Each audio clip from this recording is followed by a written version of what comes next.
Fala pessoal, só alinhando uns textos aqui, confirmem para mim se tá tudo ok, áudio e vídeo para vocês aí.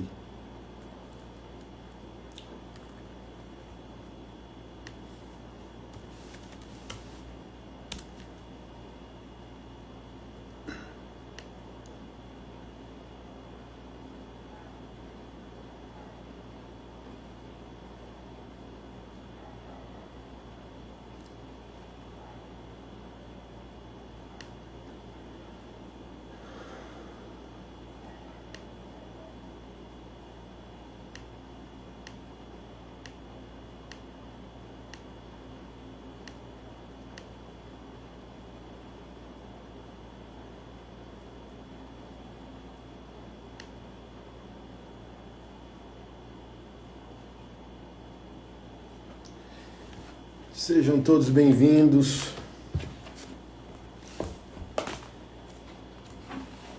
É uma alegria estar com vocês aqui à noite. Para exercer uma decisão particular que eu tomei, né? Então, volta e meia vocês me veem aí envolvido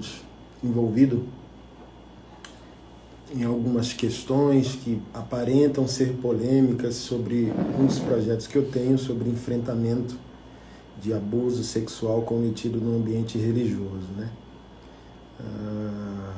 Mas, excluindo isso, a gente, como homem de Deus, como pastor, como irmão, a gente escolhe às vezes pela diplomacia, né?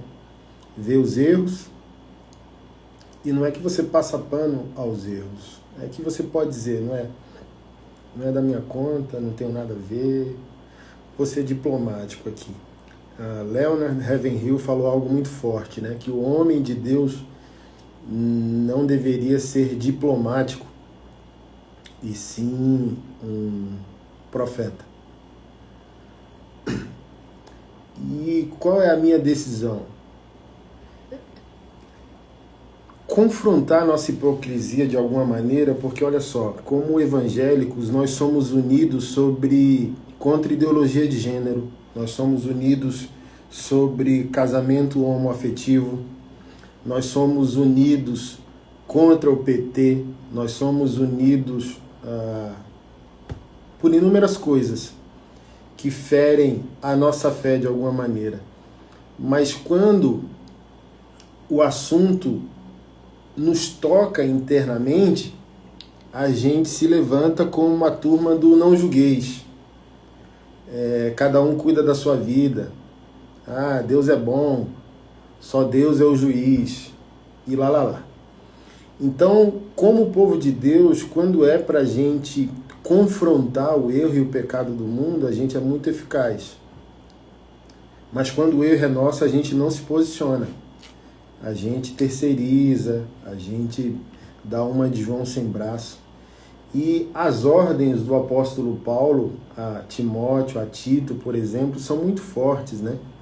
E aqui o que eu quero falar essa noite não é para criar uma apologia de briga, de briga teológica, quem está certo, quem está errado. Mas, gente, existem absolutos de fé. Existem absolutos de fé que as Sagradas Escrituras estabelecem e determinam. Uma coisa é, por exemplo, eu sempre uso esse exemplo aqui na igreja que eu pastorei. Olha, esse copo é um objeto. E todo objeto e todo ser, ele possui um ângulo de 360 graus.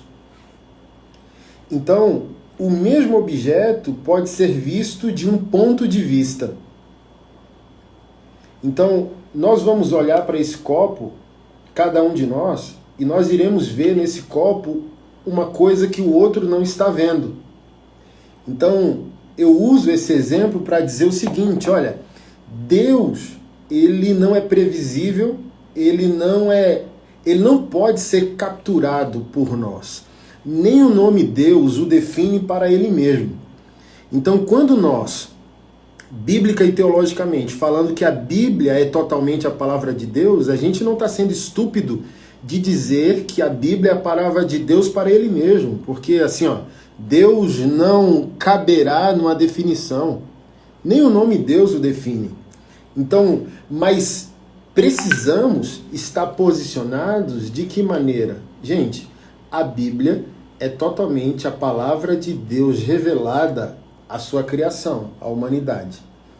Então, nessa visão que nós podemos ter de Deus distintas, é óbvio que um verá o juízo de Deus, outro verá o amor de Deus, outro verá a misericórdia de Deus, outro verá em Deus um pai social a cuidar dos pobres, órfãos, estrangeiros e viúvas. Um olhará para Deus e verá a criatividade.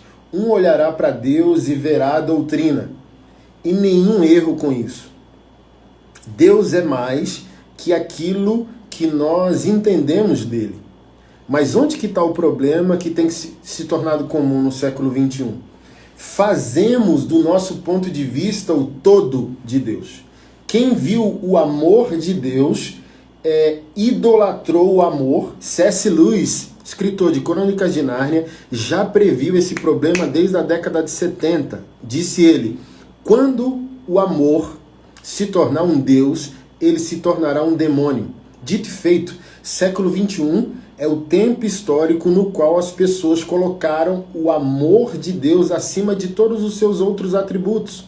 Deus é amor, é óbvio, mas eu não posso fazer da minha porção de revelação de Deus, que é o amor, o todo de Deus. Eu não posso olhar para o juízo ou para a ira de Deus contra o pecado e contra o pecador e fazer a ira o único atributo de Deus. Eu não posso transformar Deus num revolucionário social. Eu não posso transformar Jesus num anarquista porque ele virou a banca dos mercadores. Eu não posso customizar nem a Deus, nem a Jesus e nem as Sagradas Escrituras a partir daquilo que é a porção da minha revelação. E o desastre todo no século XXI é que as pessoas, não sei por apostasia, mas muito com certeza, sabe de que maneira? Administrando aquilo que a Bíblia condena.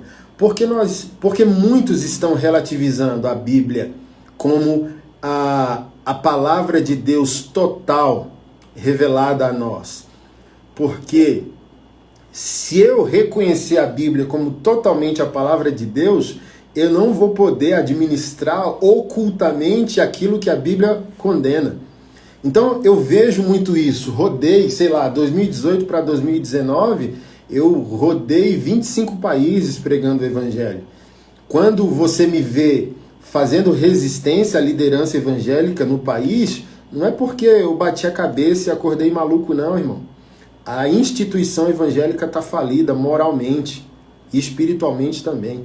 Eu não decidi sair fora do barco à toa, não. O negócio está feio. E eu até no passado julgava os desigrejados. Tenho até que pedir desculpa porque eu não tinha noção da podridão do panorama da instituição evangélica. E o que eu vi de perto?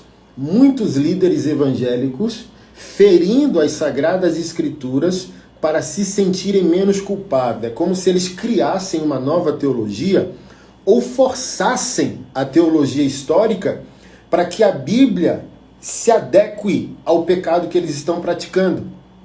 E eu vou entrar nisso aqui daqui a pouco. Porque, irmão, para quem está sendo transformado por Deus, até na capa da Bíblia nós cremos. Porque, olha só, isso é tão fajuto, porque se nós cremos que Deus é soberano e criador de todas as coisas, ele não pode ser vítima de concílios históricos. Olha, a Bíblia foi manipulada por homens. Me poupe. Se Deus é soberano, você tem que decidir, ou Deus é soberano ou ele é vítima. Se ele é uma vítima que precisa de ti, humanizando ele, customizando ele, decorando ele para que ele se torne mais agradável a esse mundo pecador e caído, onde que cabe a soberania? Onde que cabe a resposta que ele deu a Moisés? O que eu direi sobre ti ao povo? Eu sou. Isso dá a noção de eternidade e continuidade. Fui, sou, serei e para sempre e eternamente continuarei sendo. Então Deus não precisa da tua ajuda não, lindão. E nem da minha. Ele não é vítima, ele é soberano. E eu vi de perto, muitos da liderança evangélica estão querendo desacreditar textos bíblicos com essa falácia que a graça nasce em Jesus. Querido, a graça nasce antes da fundação do mundo. O evangelho não nasce no Novo Testamento. A Bíblia toda é o evangelho de Deus. O favor imerecido começa quando o Senhor sacrifica animais para cobrir a nudez de Adão e Eva. Mas o pessoal vem com essa falácia como se Jesus fosse a salvação do plano que deu errado. Entendeu? Olha, deu tudo errado com os profetas e com a lei, e Jesus veio salvar. Porque João diz, né, 1 João, capítulo 1, verso 12, se não me falha a memória, e a lei veio por intermédio de Moisés, mas a graça e a verdade, uau, por meio de Jesus. Por favor, queridão, uma teologia sistemática resolveria seu problema, entendeu? Então, você está dizendo que Jesus é alguém fora da Trindade, que Jesus é a aparição neotestamentária, mas que Jesus não é Deus participante da Trindade. Que Jesus não é o Logos de Deus. Evangelho de João, capítulo 1, não leu? No princípio era o Verbo, e o Verbo era Deus, estava com Deus. Então Jesus é Deus, componente da Trindade, que decidiu nos agraciar com seu perdão antes da fundação do mundo. Então, todos os desastres estão acontecendo porque a gente está se distanciando do fato bíblico. Nos tornamos, olha só, tecnológicos. Quem sou eu para falar de estética? Mas olha só, há 2 semanas atrás eu estava no meu Instagram e eu olhei o Instagram de um pastor querido, pastor do reino, pastor cheio de amor. Mas quando eu entrei no Instagram dele, meu coração doeu e aquela vontade de chorar, dizendo: ô Jesus, o que nós fizemos com a tua igreja? Porque todo mundo pulando, cantando, as luzes, fumaça, e tudo brilhando, e todo mundo pulando, e aquela dor no meu coração. E eu perguntando, onde que está o lugar das Sagradas Escrituras? Olha só, gente, se eu fosse um pastor tiozão de terno e gravata, legalista, falando isso para você, você poderia descartar. Mas eu sou um pastor com a cara tatuada. Quem sou eu para falar que a modernização é um problema? Mas eu quero falar para você que a modernização se tornou um grande problema. Tornamos o altar num palco e o culto num show. Quando eu mudei para o prédio onde a igreja que eu pastoreio hoje se localiza, eu também entrei nessa vibe de vamos fugir da religiosidade, vamos tentar novos ares, repaginar a nossa fé. E eu mandei pintar as paredes de preto. Depois do meu primeiro culto, a dor no meu coração, e eu fui orar e permiti que o Espírito Santo de Deus tornasse clara aquela dor para mim. E a noção foi essa. Um amigo meu, pastor da Bola de Neve, falou: nossa, é top pintar de preto, é top apagar as luzes na hora do louvor, o pessoal se sente mais confortável. Porque o cara quer chorar, mas se tiver de luz acesa, ele não fica confortável para adorar a Deus. E quando eu fui com essa dor para Deus, dizendo: olha, cadê a simplicidade? Porque a simplicidade é uma luz acesa e o pregador mandar você abrir as Sagradas Escrituras e você abrir. E não simplesmente acessar no teu aplicativo, porque se a bateria do aplicativo acabar, tua Bíblia acabou. Mas a repreensão do Espírito Santo de Deus ao meu coração foi: se vocês precisam apagar as luzes para me adorar, eu nem quero saber que tipo de adoração vocês estão me dando de segunda a sábado. Se vocês congregam e chamam essa congregação de casa de Deus, vocês precisam desligar as luzes por vergonha de me amar, por vergonha de me adorar.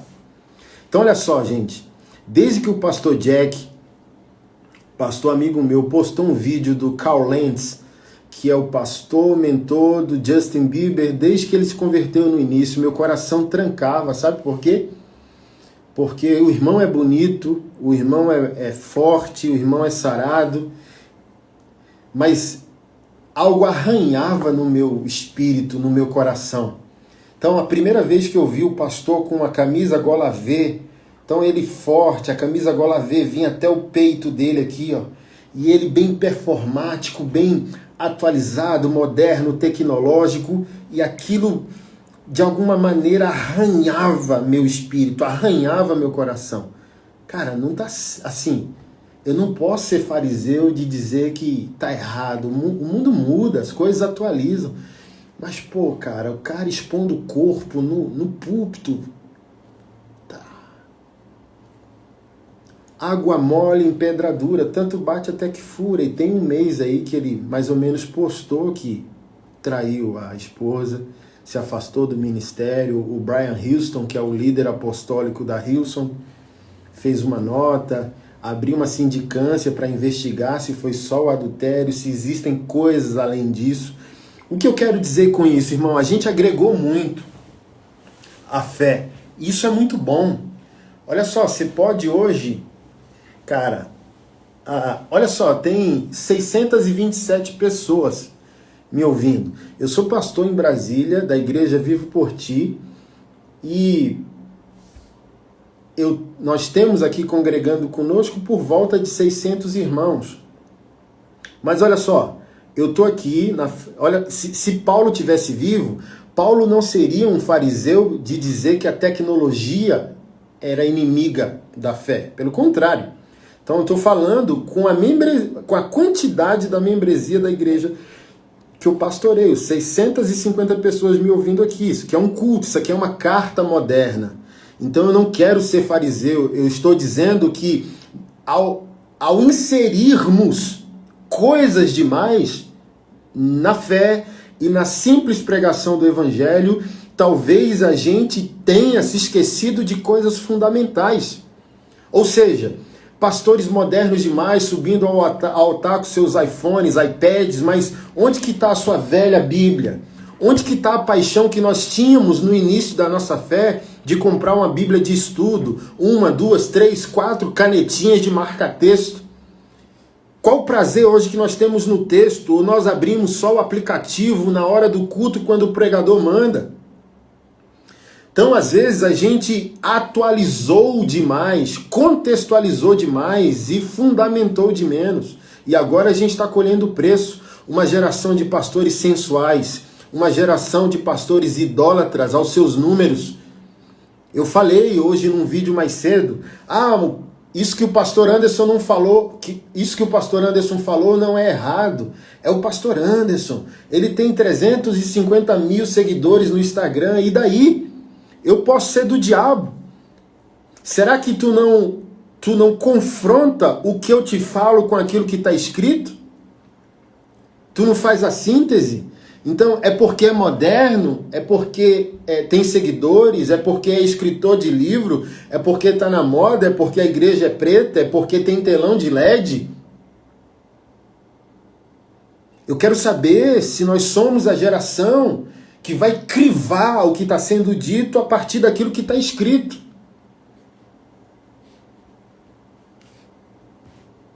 O que a Bíblia diz? Como a Bíblia diz?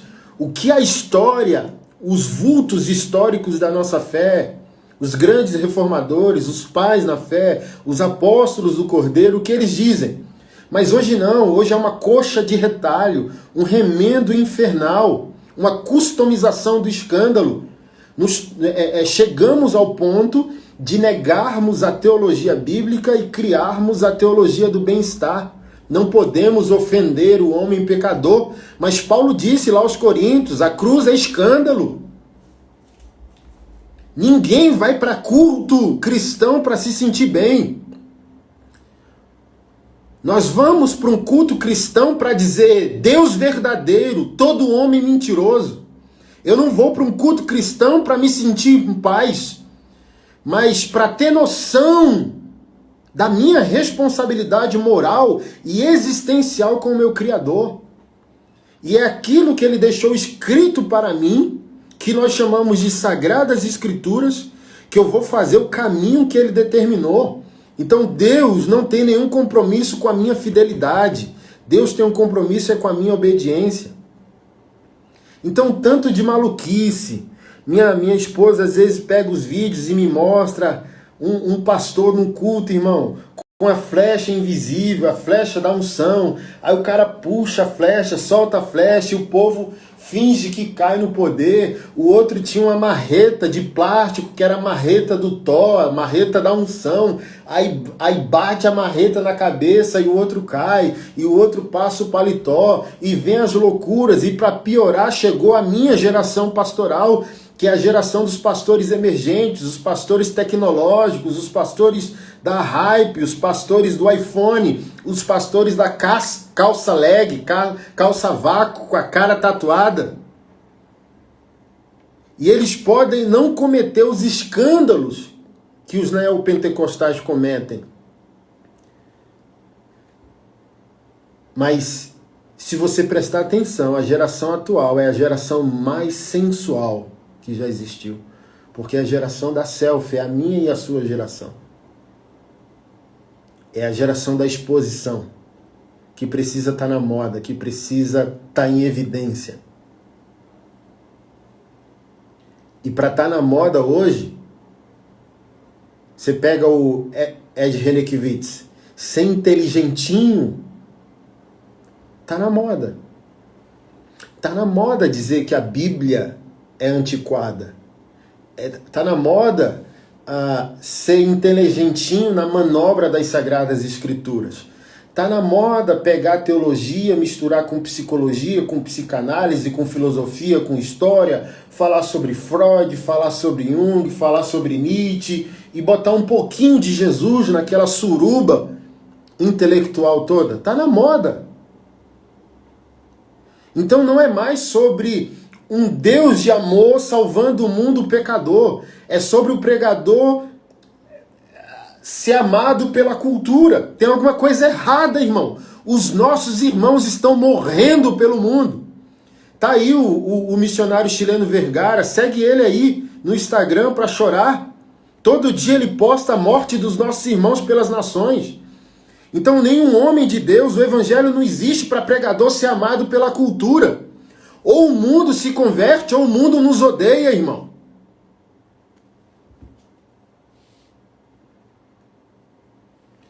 Compromisso da nossa pregação não é com o bem-estar de um mundo que ofende o Criador do universo todos os dias.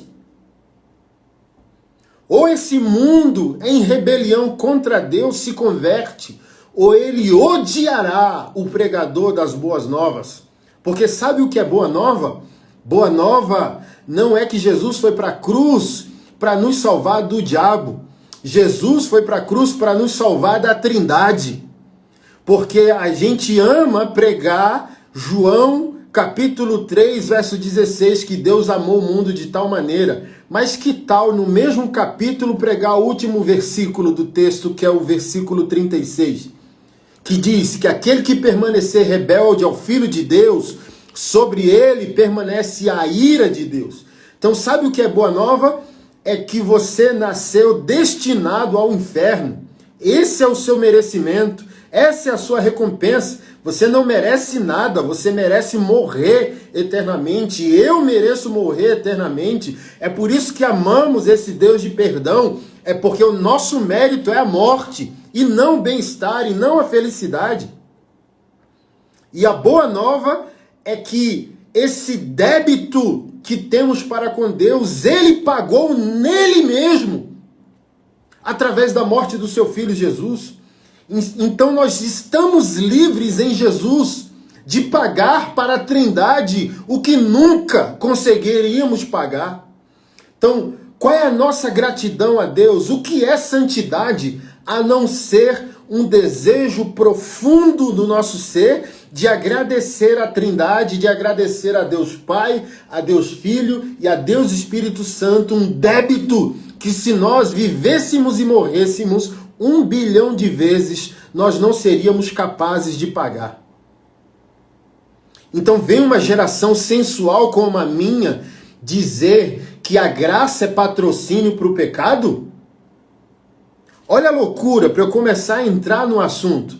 A loucura é tão grande que os pastores sensuais da minha geração estão dizendo que reino e salvação não é a mesma coisa. Olha só, que aquele que vive em pecado não perde salvação. Ele só deixou de reinar em vida. Que papo é esse? Porque eles dizem, olha, salvação não tem nada a ver com reino. Como se eles entendessem reino como recompensas pela obediência. Mas olha só, gente, reino é a casa. Salvação é o convite para habitar nessa casa. Como? Olha só, a conexão. João Batista, Jesus, falou, arrependei-vos, é chegado o reino de Deus. Então o reino de Deus, irmão, a palavra reino, a palavra grega para reino é a palavra basileia. Então não entenda reino de Deus só como espaço-tempo geográfico.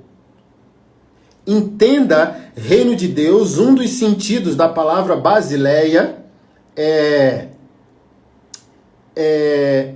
a extensão da autoridade de um rei. Ou seja, reino de Deus não é só uma questão geográfica de espaço e tempo. Reino de Deus é a autoridade do rei desse reino, que é Jesus, sendo exercido na vida de quem foi salvo. Se eu sou salvo, eu sou cidadão do reino. Se eu sou cidadão do reino, eu vivo debaixo da autoridade, da vontade objetiva e propositiva desse rei. Então que papo é esse? Que salvação e reino são coisas distintas? Não, são componentes elementares da mesma equação. Porque eles usam essa falácia para dizer que você não é o que você pratica. Ah, irmão, como assim você não é o que você pratica? É óbvio que você é o que você pratica. Eles querem, com essa falácia, dizer que a graça de Deus é a tolerância para você viver o mais perto do inferno e do diabo e ainda ser considerado um crente.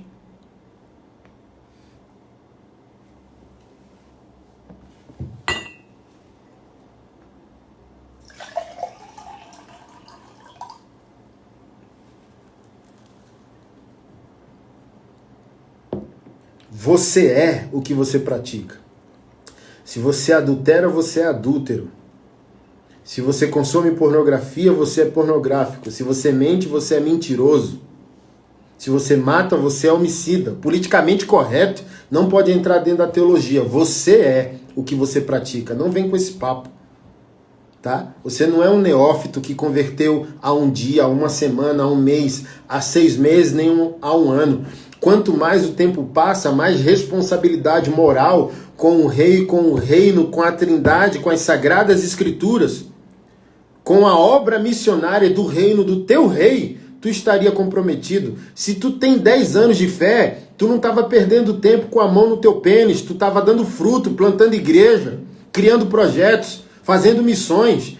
Então que papo que é esse, que o evangelho é só inclusão para gente doente, e esse povo doente nunca cura, esse povo doente nunca toma postura, esse povo doente nunca transforma, esse povo doente nunca se estabelece. Então a gente estabeleceu o evangelho, irmão, como um hospício de lunático, um hospital que nunca cura seus doentes. Um monte de pastor tarado, um monte de pastor abusador. Tô indo viajar agora para fazer coisa que pastor não deveria fazer. Prender, ajudar a prender outro pastor. 8 vítimas o cara fez na igreja, menor de idade e tudo. Servir as vítimas com psicólogos, com advogados. E o Ministério Público foi lá, aceitou a denúncia e prendeu o cabra. Como que eu posso cometer a maluquice de dizer que esse cara não é o que ele pratica? Que a graça de Deus contabiliza esse escárnio? Que esse camarada não está ferrado quando Jesus voltar? Como que ele vai justificar o injustificável? Jesus Cristo disse: se vocês ferirem um dos meus pequenos, se vocês escandalizarem um dos meus pequenos, seria melhor que vocês amarrassem uma pedra de moinho no pescoço e pulassem nas profundezas do mar. Que loucura que é essa? Que a graça é um patrocínio para fazer o que se bem entende e depois ir com a cara lavada para dizer que você não é o que você pratica, que o pecado só tira o teu reinar em vida, tu não vai prosperar, tu não vai ser pleno. Mas salvação, irmão, olha só, Jesus não salvaria alguém que vai se parecer com o diabo. Das evidências da salvação é a santificação. Santificação não salva, santidade não salva, mas santidade também é evidência de salvação. Ou seja, você não é um desgraçado para sempre. Você não é um filho de Adão para sempre. Você não é um infiel para sempre. Você não é morto para sempre. Progressivamente você se torna quem Deus na eternidade projetou para você ser. Agora o cara tem 5, 10, 15, 20 anos de fé com essa ladainha furada que você pode impor à graça sua safadeza, sua falta de caráter, sua falta de compromisso, sua infidelidade conjugal. Nunca, jamais, você, irmão, ao se colocar diante do trono de Cristo, vai ter que pagar o que você nunca conseguirá pagar. Porque olha só, o que é santidade, se não agradecimento? E quem mesmo tendo Jesus como Salvador, decidiu ofendê-lo com a vida ímpia e pecaminosa, como que explica isso na eternidade? Como que explica? Como que tu vai explicar o inexplicável?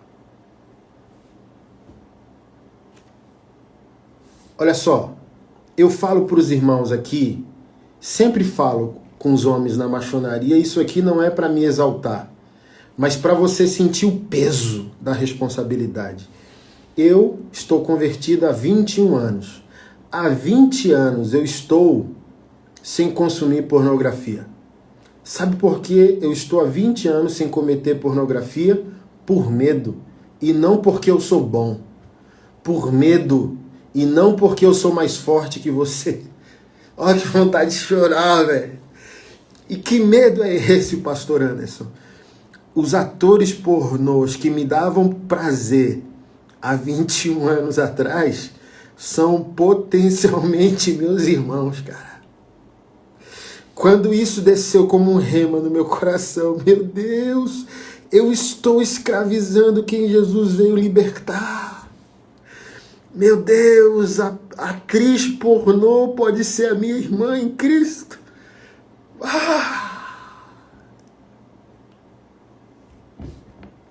Como isso mexeu comigo, cara. Como isso mudou as minhas estruturas, matou o meu prazer ali pelo pecado, cara. Na hora, meu Deus, Jesus morreu por essas pessoas que está me dando prazer, cara. Jesus morreu por essas pessoas aqui, cara, que eu estou usando como meu prazer sexual. Pou! Você lembra daqueles versículos? Se o Filho vos libertar, verdadeiramente sereis livres. Cara, na hora assim, ó, pum! O rema na minha consciência, o rema no meu coração. E a cura imediata, instantânea. 20 anos sem pornografia e não vou voltar, não vou voltar. Eu não vou voltar porque eu sou forte. Eu não vou voltar porque eu não sou melhor que você. Eu vou voltar porque eu decidi amar esse Deus que morreu por mim, cara. Eu não vou voltar porque esse Deus que morreu por mim me ensinou a amar a Deus sobre todas as coisas e me ensinou a amar o meu próximo como eu me amo. Então, eu me amo a partir da dignidade que a cruz me deu, meu brother. Eu me amo a partir da dignidade que a cruz me devolveu. Então eu tenho que olhar para o meu próximo com a mesma dignidade que a cruz do Calvário me deu, cara. E não é dignidade nenhuma ser um ator pornô, ser uma atriz pornô. Pá! A cura vem quase que imediata, a cura vem quase que instantânea. E, cara, me permita falar isso, que geração terrível é essa nossa, velho. Como que você pode zombar de algo que transforma vidas, cara? Como que você pode, a cada ano que passa, ao invés de santificar, ao invés de mudar a vida, cara, você fica querendo encontrar bases bíblicas para continuar cometendo pecados, cara? Quando você deveria ter um pânico, um terror da majestade de Deus, misericórdia, eu encontrarei esse Deus de perdão um dia. Nós não tememos a Deus porque Ele é mau, nós tememos a Deus porque Ele é bom. Meu Deus, como um Deus que é bom, um Deus que é amor, vai fazer com que o Anderson preste contas? Meu Deus, que pânico, que terror, positivamente falando. E tem gente querendo, ao invés de encontrar base bíblica para transformar a vida, tem gente querendo encontrar base bíblica para justificar uma vida desgraçada, uma vida miserável no pecado. Tem gente querendo encontrar base bíblica para dizer que uma mulher que apanha no casamento tem que continuar casada com um cara que é crente, com um cara que é pastor. Tem pastor querendo encontrar base bíblica, biológica, fisiológica, para masturbação, para traição, para infidelidade, gente. Olha só, gente. O Deus que morreu por nós não merece o tipo de igreja que nós somos hoje. Não merece. Jesus foi para a cruz por amor a nós, cara, e Ele não merece o tipo de igreja que nós somos. Ele não merece o que você está fazendo, meu brother. Porque olha só, esquece que você vai ter que prestar conta, esquece que você vai ser julgado, esquece que você vai ser salvo. O seu pecado, no mínimo, brother, é egoísmo. Porque existem pessoas morrendo nesse exato momento e você está traindo seu cônjuge. Existem pessoas na sua cidade morrendo nesse exato momento e você tá, cara, viciado em pornografia. Então não é sobre você, velho. É sobre o que ele poderia estar fazendo através de você. E você não permite, você continua a viver em pecado. Porque ele não vai te usar em pecado. Não que ele não queira, mas que ele não comunga. Ele é luz e não comunga com trevas. Mesmo que ele quisesse, ele não pode. O pecado é a morte do endereço de Deus aqui na terra. E a santidade nada mais é que o endereço de Deus aqui na terra. E quanto mais você vive em pecado, cara, mais você impede Deus de ter um endereço entre os homens. Cara, Jesus merece a Trindade dizer que o céu mora na sua vida. Procure o Fernando, procure o Marcos, procure o Anderson, procure a Miriam, procure a Jéssica. Eu moro neles, eles são minha igreja, eles são meu corpo. Velho, e o pecado tira essa beleza de nós. Deus não pode atuar. Martinho Lutero disse isso, nós somos os dedos de Deus. Deus perde movimento quando a igreja vive em pecado. E vamos falar de nós pastores, cara. Se isso é uma realidade para você cristão, imagina para nós pastores, cara. Nós somos uma manifestação adequada do caráter paterno de Deus, cara. Nós somos pastores do rebanho de Jesus, nós somos uma manifestação.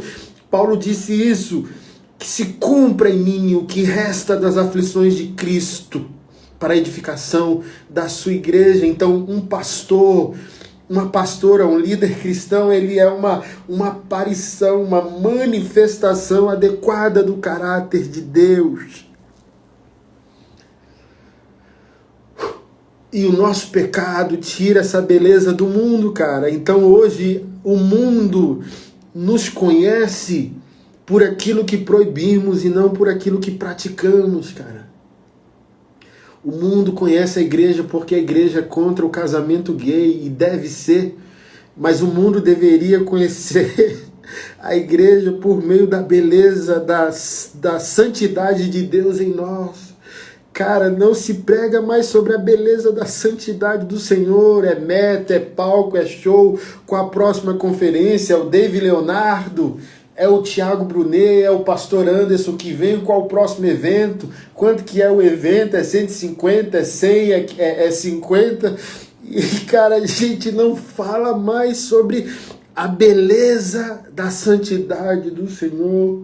A gente não abre mais a Bíblia para ter uma pregação cristocêntrica que mexa com as estruturas da nossa vida. É tudo bem-estar, é tudo uma alegria falsa. Como que a gente pode estar feliz se a gente está administrando pecados? A nossa felicidade só está depois da santidade, não está antes dela. Não existe felicidade sem santidade, porque é a nossa santidade que nos deixa em paz com Deus.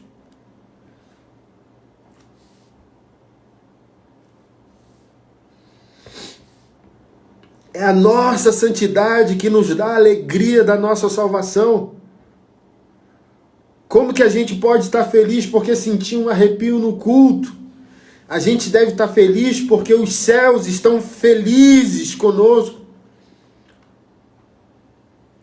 Que Jesus está feliz conosco, porque a Trindade está feliz conosco, porque a nossa vida está pautada em amor à Bíblia, em amor à palavra de Deus.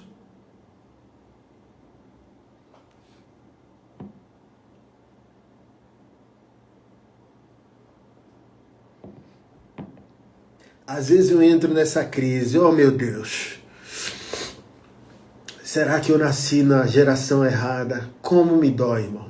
Como eu falei para você no início, eu sou pastor de cara tatuada, eu não deveria estar falando essas coisas, né? Eu deveria ser a favor de toda a modernização, mas não sou, não sou. As músicas hoje falam mais sobre nós, as músicas hoje falam mais como Deus nos ama, quando deveria também ser o contrário. As nossas músicas deveriam mostrar o quão nós amamos a Deus. Hoje nossas igrejas, os galpões das nossas igrejas estão lindos. Tem telão de LED, tem máquina de fumaça, tem luzes. E tudo bem com isso. Mas qual a qualidade do nosso estilo de vida quando essas coisas acabam? Porque a máquina de fumaça ela vai evaporar.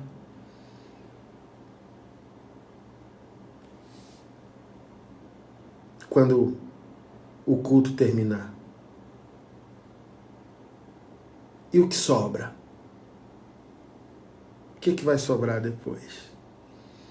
Como que está a tua vida? Como que está a minha? Então sabe o que eu estou a favor? Igrejas com parede branca. Tirar o LED lá de cima, a gente pegar inários nas mãos e cantar músicas cristocêntricas que resgatem um estilo de vida bíblico. Cada um voltar a comprar uma Bíblia, suas canetinhas de marca-texto, seus comentários, uma Bíblia toda rasurada, usada, abusada. A gente voltar a amar as pequenas coisas. Sabe de uma coisa? Eu ainda peguei um último tempo que a gente amava os montes da vida.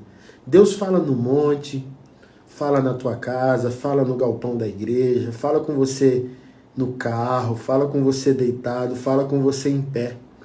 Mas o simples fato de há 20 anos atrás a gente amar ir para o monte orar, é que a gente também estava dizendo que a gente amava um compromisso com Deus. Não é que Deus não fala de qualquer maneira, Ele fala de qualquer maneira. Mas dá para ver, é nítido que a gente perdeu o temor. A gente perdeu o nosso nível de compromisso. Hoje nós somos uma geração que Deus existe para nós. e não necessariamente que nós também existimos para Deus. Que Deus existe para nós, porque Ele não existe, porque aquilo que existe é criado, então Deus não foi criado, então Deus não existe, Ele é. Mas vamos colocar nesses termos. Deus existe para nós, amém. Mas nós também existimos para Deus. Nós existimos para dar uma resposta a Ele. Nós existimos para viver para a glória do Seu nome. Então hoje a gente modernizou tudo.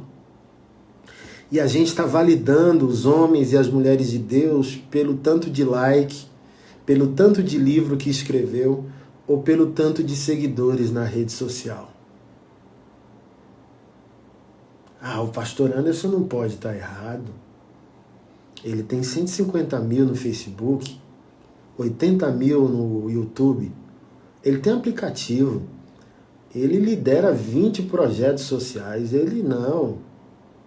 E você não tem mais parâmetro bíblico para dizer que eu posso estar errado.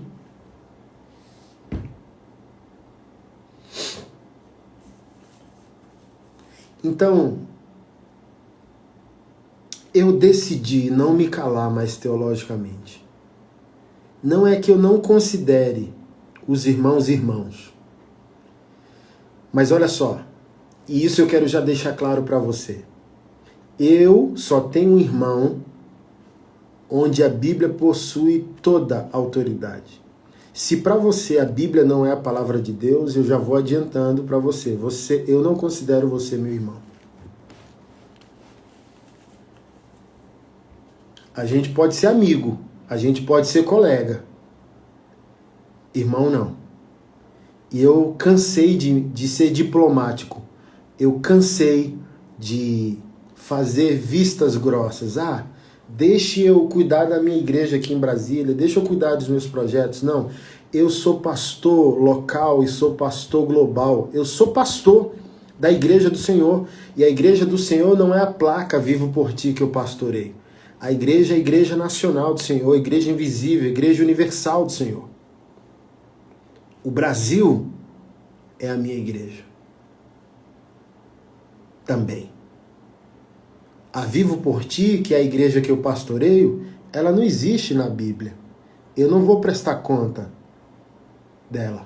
Ela não existe. O que existe é a igreja de Brasília, a igreja do Brasil. E eu já vou adiantando isso, com todo zelo, amor, respeito. Mas Lutero falou algo assim, olha, se um cachorro ataca o seu dono quando ele é atacado, por que eu me calaria contra aqueles que atacam a Deus e o seu evangelho? E, irmão, os piores inimigos são os inimigos de dentro e não os inimigos de fora. Como eu disse no início, temos os inimigos de fora. Agenda esquerdista, revolucionária, desconstrutiva, marxista cultural, subvertendo todos os nossos valores. É inimigo social comum. Mas a gente tem um monte de inimigo dentro com carinha bonita, subvertendo a nossa fé. E talvez você não perceba hoje o dano, mas você só vai perceber a médio e longo prazo nas próximas gerações. Então, assim, eu quero aqui fazer um apelo a você. Compre uma Bíblia, ouça todo mundo, mas julgue todo mundo por meio das Sagradas Escrituras. E eu vou falar tudo aquilo que alguém pregar em nome do Senhor Jesus, sem reconhecer a Bíblia totalmente como a palavra de Deus para nós, eu vou me posicionar publicamente. E eu quero encerrar, porque eu falei que faria gancho entre a diferença do Judas da pregação do David Leonardo e o Judas da pregação do Gilberto Araújo. E ambos fazem parte dessa nova escola, que é a minha escola, que é a sua escola, que é a escola entre aqueles dos 30 anos aos 45, dos 25 aos 45, essa geração disruptiva, tecnológica atualizada que está atuando aí na nação. E começando pelo David Leonardo, toda vez eu me emociono quando vejo o vídeo dele. O que falta a um cara como David Leonardo é teologia. Por exemplo, se você concordar comigo, se você pegar um cara, sei lá, como David Leonardo, como Tiago Brunet, Felipe Valadão, sei lá, Lucinho Barreto, toda essa galera, você vai perceber que poucos de nós amam teologia bíblica. Então quase nunca você vê esses pastores lendo a história da nossa fé. Um livro, assim, ó, eu não vou pegar, eu não vou dizer uma teologia sistemática, pesada, entendeu? Mas, no mínimo, um Tim Keller, no mínimo, sei lá, será que esse pessoal já leu Spurgeon? Já leu Jonathan Edwards? Então, o desvio é porque há muitos elementos modernos e poucos elementos tradicionais. Então,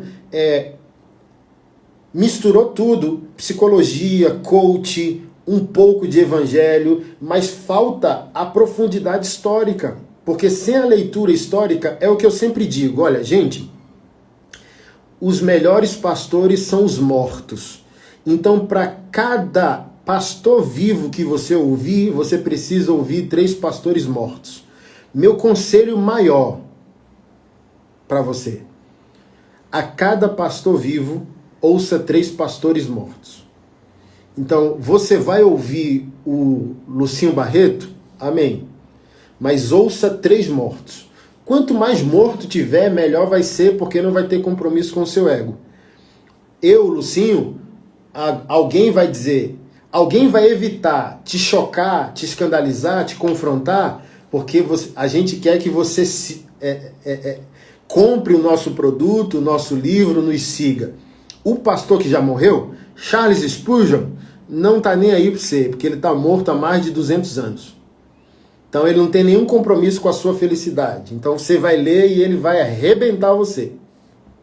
Então a cada pastor vivo, 3 pastores mortos.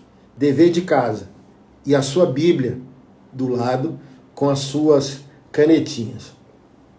Então, o que falta a um David Leonardo da vida? Teologia. Ele é um evangelista. Hoje ele é o maior influenciador evangélico do mundo. Não sei se você sabe. Eu não sigo, eu não escuto as pregações dele, uma coisa ou outra. Essa fala dele de Judas, bem no início, né, que ele estava se projetando nacionalmente, a gente se falou umas 2 vezes pelo WhatsApp, parece ser um cara sério e tal, um cara de verdadeira piedade. Mas falta teologia histórica. E a questão do Judas, quando ele fala que ele queria ter encontrado Judas e dizer para Judas, olha, não se mate, porque o sangue que você vai trair irá te perdoar daqui a 3 dias. Mas no vídeo, se você for no YouTube para ouvir, coloca lá, David Leonardo Judas. Eu me emociono sempre, porque eu vejo o seguinte, ele deixou claro no raciocínio dele que parece loucura, mas vou falar mesmo assim.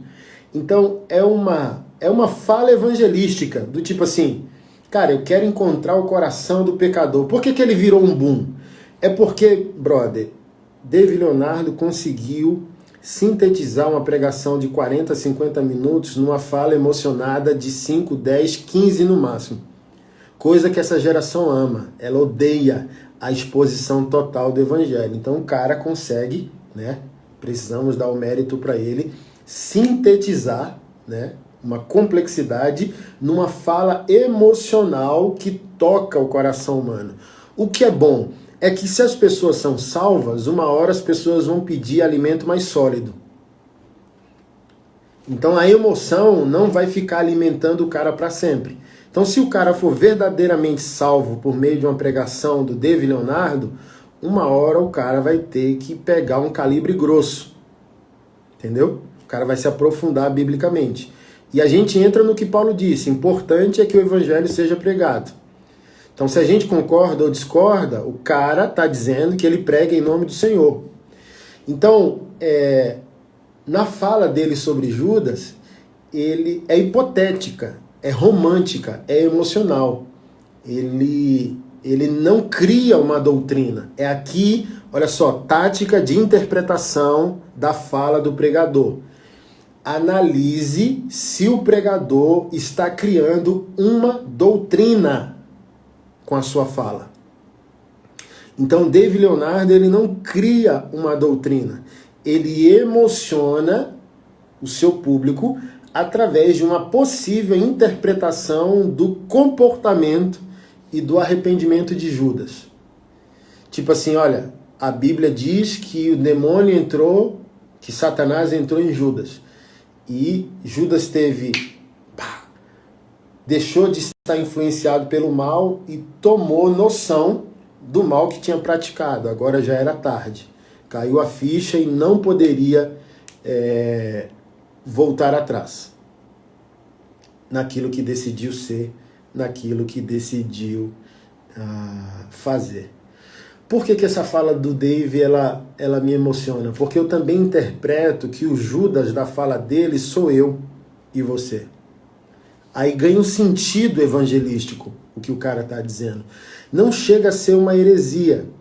É só uma forçação textual sugerindo que o arrependimento, que o remorso é arrependimento, mas remorso não é arrependimento. O escritor de Hebreus diz que aquela problemática de Jacó e Esaú, Deus quis encontrar lugar de arrependimento no coração e não achou. Então nem sempre remorso é arrependimento, nem sempre lágrima é metanoia, tá?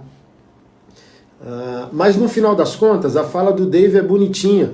Eu me emociono, porque eu sou Judas. Você é Judas. Um Judas habita em mim, um Judas habita em ti. E aquilo é impactante demais, brother. Para mim aquilo é evangelho sintetizado. Olha, o sangue inocente que você traiu irá te perdoar daqui a 3 dias. Não se mate.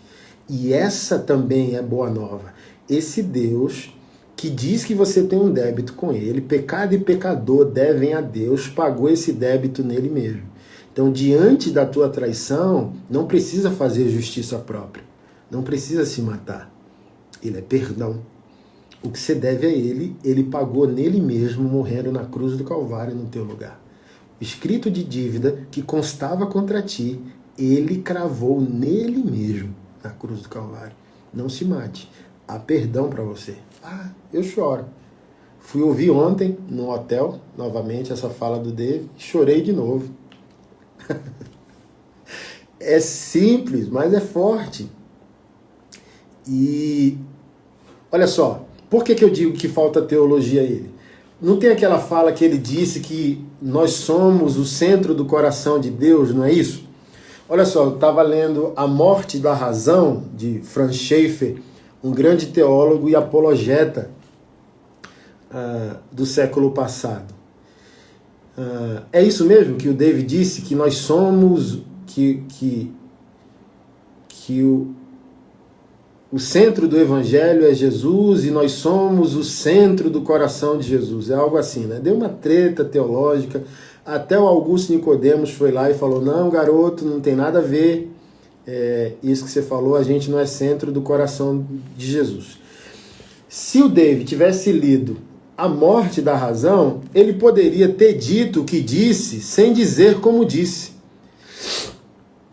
Porque o que ele quis dizer em outras palavras, tentando ajudar o irmão, tá? Não põe a mão no fogo, não, mas me esforçando para entender o irmão. Ele está dizendo que nós somos importantes, que Deus nos julga importantes na cruz do Calvário, que o motivo do evangelho também é o amor que Deus tem pela sua criação. E isso também é evangelho. Olha só, tipo assim, que a gente é o centro do coração de Jesus? Não. Mas um pouco de teologia resolve esses deslizes. Olha o que Franz Schaeffer disse em A Morte da Razão. Conhecemos, pois, algo deslumbrante a respeito do homem. Entre outras coisas, conhecemos a sua origem e quem ele é, criado à imagem de Deus. O homem é maravilhoso, não apenas quando é nascido de novo, como cristão, mas também pelo fato de tê-lo feito à sua própria imagem. O homem tem valor e dignidade em função daquilo que foi originalmente antes da queda. Estava, em algum tempo, fazendo uma série de preleções em Santa Bárbara quando me foi apresentado um rapaz viciado em drogas. Era um jovem de semblante delicado e expressivo, com cabelos longos e encaracolados, pés calçados em sandálias e trajando uma calça jeans. Ele assistiu a uma das preleções e confessou: "Isso é uma completa novidade para mim. Nunca tinha ouvido falar coisa igual a isso." Ele voltou na tarde seguinte e eu o saudei. Então ele olhou-me firmemente nos olhos e disse: "O Senhor me cumprimentou de maneira tocante. Por que me tratou assim?" Eu lhe respondi: "É porque eu sei quem você é. Sei que você foi criado à imagem de Deus." Em seguida, tivemos uma demorada e agradável conversa. Não podemos tratar as pessoas como seres humanos, não podemos vê-las no alto nível da verdadeira humanidade, a menos que conheçamos realmente sua origem, quem elas são. Deus diz ao homem quem o homem é. Deus nos declara que criou o homem à sua própria imagem. Portanto, o ser humano é algo maravilhoso. Deus, entretanto, nos diz algo a respeito do homem. Ele nos fala da queda. Isso introduz outro elemento que precisamos conhecer, a fim de entendermos o ser humano. Porque o homem é, ao mesmo tempo, criatura tão maravilhosa e tão degradada.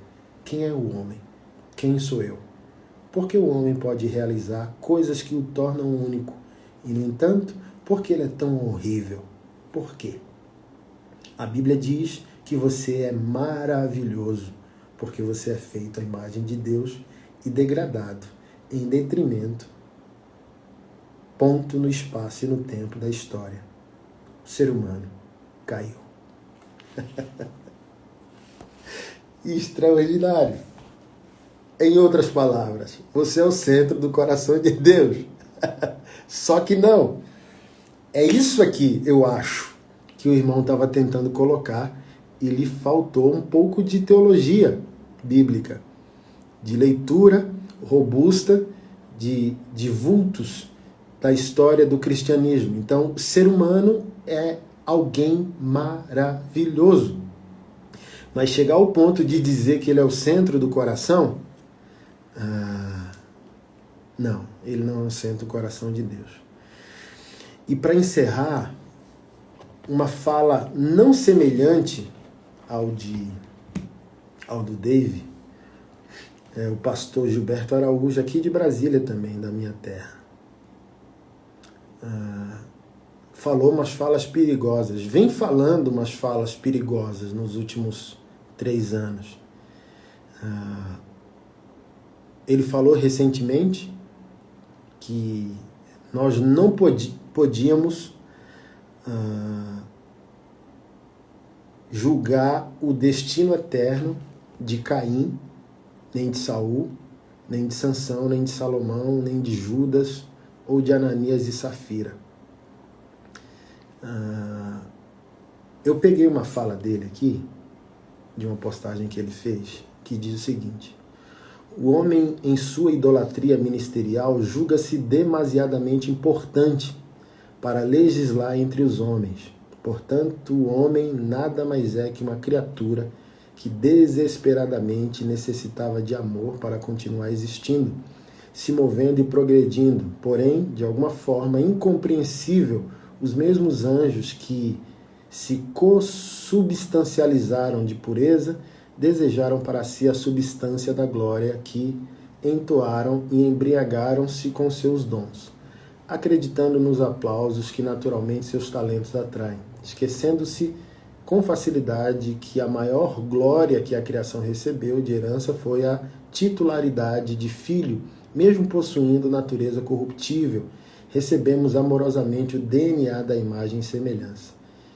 E foi na superação da queda do homem que os restaurados pela graça, além de dominar sobre as aves do céu, os peixes do mar e os animais da terra, também adquiriram habilidades em dominar os desertos da vida e os abismos da alma, através dos frutos do Espírito. Se o saudoso e extraordinário apóstolo Paulo entregou um jovem a Satanás, não se alegrem com isso, pois quando Satanás pediu a alma de Pedro, igreja, entre aspas, Cristo Jesus não a deu. Antes, assumiu as incontáveis falhas de Pedro, igreja, entre aspas, até chegar ao dia perfeito. Quando um título apostólico embriaga o ser humano que saiu do gueto da vida, o cristianismo expressado se torna patológico, metodológico e esquisito, gerando um fenômeno antropológico como um cristianismo islâmico. Portanto, nenhum apóstolo, nenhum mestre, nenhum evangelista, nenhum pastor, nenhum profeta, nenhum anjo estão acima do amor. Vamos lá. Os metidos a inteligentes são perigosos. Um cara perigoso Vitor Azevedo, perigoso, porque ele introduz heresias em nome do amor. Ed René Kivitz, perigoso. Neil Barreto, perigoso, ao mesmo tempo que uma das referências nacionais. Perigoso. Gilberto Araújo, perigoso. Por quê? Porque a gente mistura um monte de coisa, às vezes com coisa nenhuma. Então, olha só, juntando as duas falas, que uma é não julgue o destino eterno de ninguém, e colocando todo o evangelho em contradição ao amor, olha só, ninguém está acima do amor. A mesma coisa ontem, mandaram um banner de um pastor do Rio de Janeiro dizendo: entre a ética do evangelho e aquilo que está escrito, fique com a ética do evangelho. Olha que loucura. O cara está colocando em contradição a ética do evangelho e a Bíblia como palavra de Deus. Como que tu pode entender a ética evangélica se a ética do evangelho não parte das Sagradas Escrituras? Então, olha só, isso para mim aqui é uma falácia. Como eu disse no início da ministração, eu percebi muitos pastores evangélicos, muitos líderes no nosso país, militando contra algumas questões das Sagradas Escrituras, ou forçando novas interpretações, colocando em contradição. Olha o que está acontecendo, não sei se você já percebeu.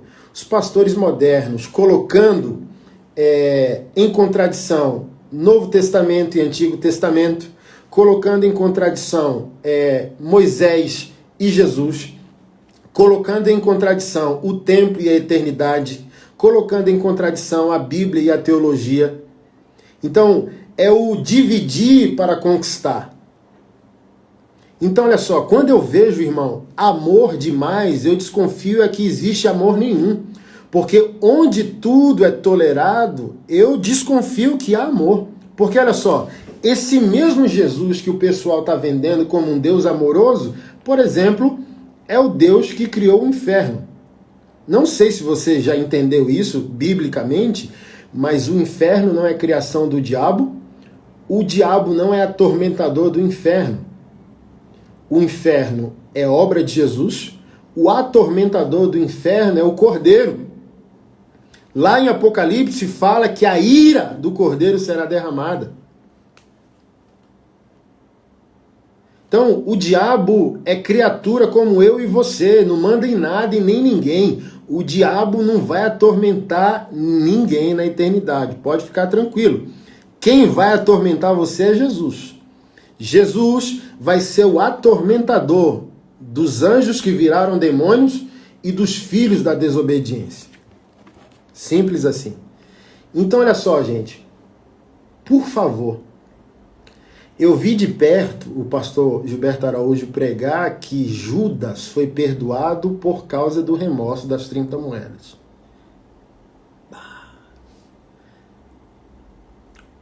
E eu falei, eu rasguei 5 versículos só com essa declaração.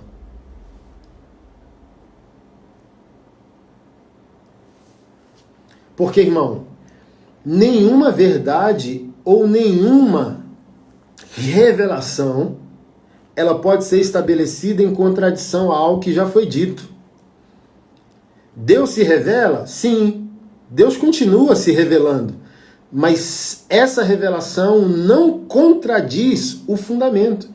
Olha só, ele não revela mais escritos sagrados.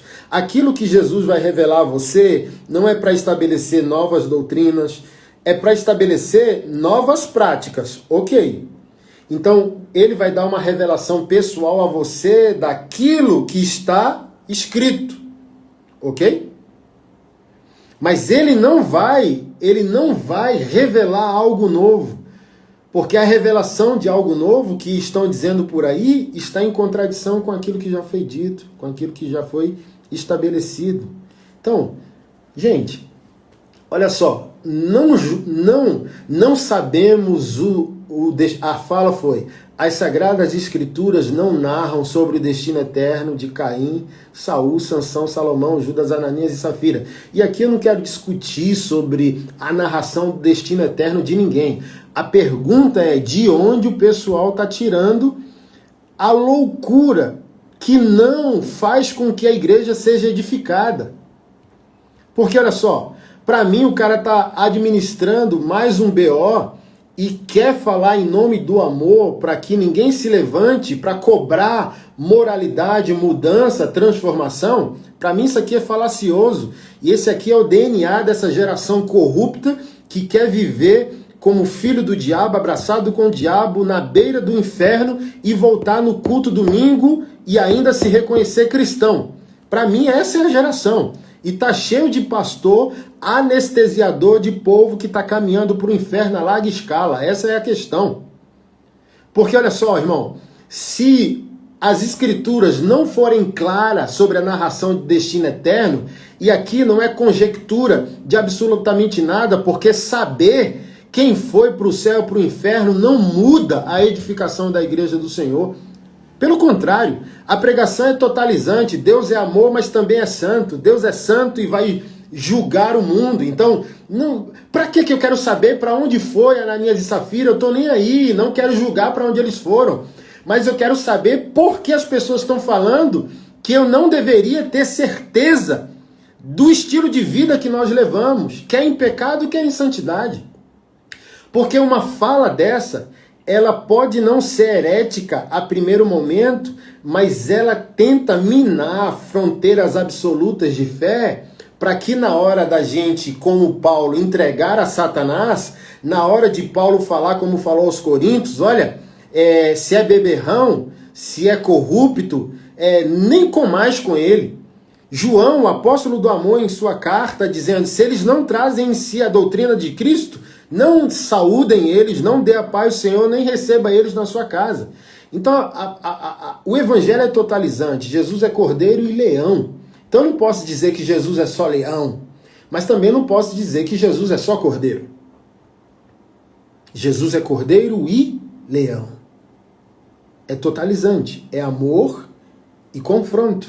É acolhimento e transformação. É vinde a mim, mas também é ai de mim, meus olhos viram o Rei, o Senhor dos Exércitos. Então, irmão, eu prefiro um pastor como Silas Malafaia, que vai botar logo o facão em cima da mesa na primeira tacada, para depois eu descobrir o amor, mas eu entrei pela seriedade. Gente, eu estava lamentando esses dias, vendo rede social de alguns atletas islâmicos. Que vergonha, irmão. Eu, às vezes, tenho vergonha de ser evangélico.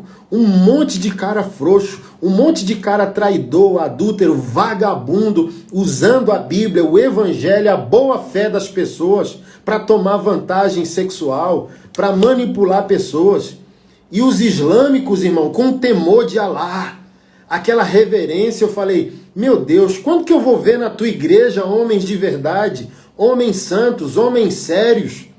Mas é tudo uma vagabundagem sem fim, é tudo uma risadagem sem fim, e a gente não vê temor, a gente não vê mudança, a gente não vê cara sério, a gente não vê homens de Deus se levantando como verdadeiros influenciadores de vida.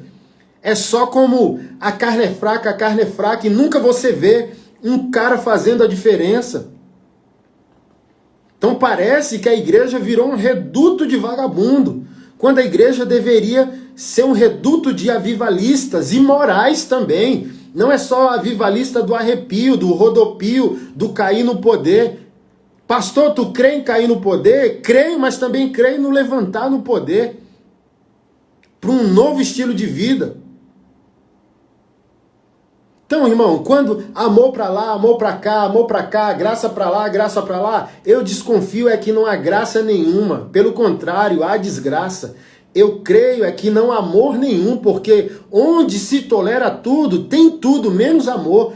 Porque o amor evangélico é doutrinal. Deixa eu falar algo para você. O amor de Deus não é apenas inclusivista. O amor de Deus é doutrinal. Aquele que me ama é aquele que guarda os meus mandamentos. Então, Deus te ama, mas Deus te transforma. Isso é amor doutrinal. Então, o amor de Deus não te mantém como tu és. O amor de Deus transforma você. Então, olha só, a doutrina cristã sem amor é pecado. Mas o amor cristão sem a doutrina cristã é o inferno. Por isso que eu estou dizendo, um cara como Vitor Azevedo é perigoso teologicamente para os teus filhos. Porque essa falácia aí, irmão, olha só, que doideira. Um Ed René perigoso. Então fica de olho nos inteligentinhos, que é amor para lá, perdão para cá, tolerância para lá. Fica de olho, abre o teu olho, lê a história, lê os homens de Deus na história. Lê na Bíblia, não fica com esse papo aí, ai meu Deus, senti, ai meu Deus. Não, irmão. Não! Não! Mas deixa eu falar só de Caim e de Judas para a gente encerrar. E aqui eu não quero saber do destino eterno de ninguém, tá? Mas a galera estabelece uma falácia, uma narrativa, ao mesmo tempo que está ferindo um monte de versículo. Então, 1 João, capítulo 3, verso 11, está escrito: porque esta é a mensagem que ouviste desde o princípio, que nos amemos uns aos outros. Não como Caim, que era do maligno e matou seu irmão. E por que o matou? Porque as suas obras eram más e as do seu irmão justas. Ponto. Então, um apóstolo do Cordeiro, um apóstolo de Jesus, que viveu, irmão, centenas de anos à frente do acontecimento de Gênesis. Olha quantos anos, né? Quantas centenas de anos se passaram. Por entendimento bíblico da lei, da Torá, por entendimento espiritual, por revelação do Espírito, esse apóstolo do Cordeiro, que é um apóstolo do amor, disse que Caim era do maligno, por isso matou o irmão. E porque matou, suas obras eram más. Ponto final. Então aqui, nada mais falacioso que não podemos julgar o destino eterno de Caim. E a Bíblia diz que o cara era do maligno. E por isso matou o irmão. E as suas obras eram más. Ponto final. Eu não preciso discutir para onde Judas foi. Mas eu preciso ter claro o seguinte: ninguém que viver uma vida de obediência a Deus será encontrado no inferno. E ninguém que viver uma vida infernal será encontrada no céu.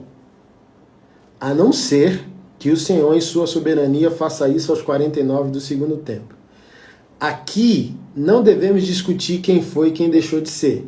Mas também não podemos discutir quem foi e quem deixou de ser.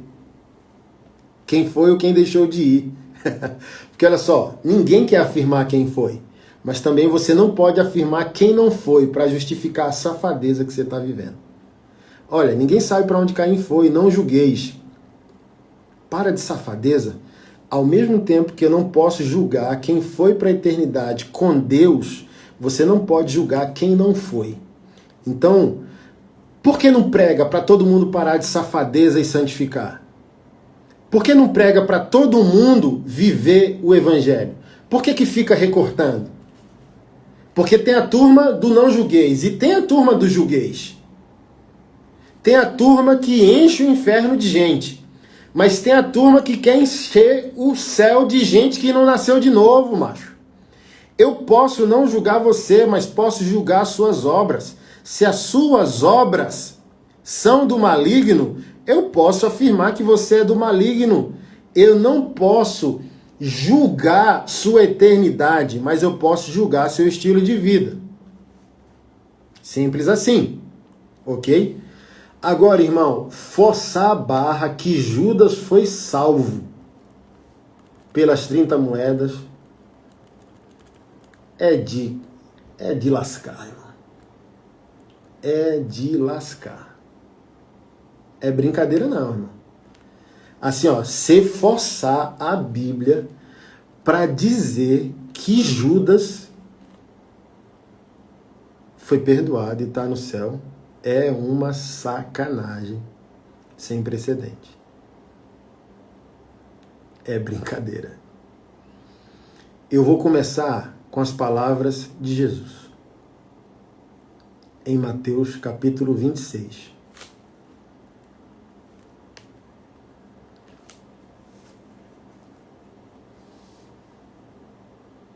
Verso 22, está escrito: E eles, entristecendo-se muito, começaram cada um a dizer-lhe: Porventura sou eu, Senhor? E ele respondendo disse: O que põe comigo a mão no prato, esse há de me trair. Em verdade, o Filho do Homem vai. Como acerca dele está escrito: Mas ai daquele homem por quem o Filho do Homem é traído. Bom seria para esse homem se ele não tivesse nascido. Vamos lá, gente. Jesus Cristo disse: o Filho do Homem vai ser traído.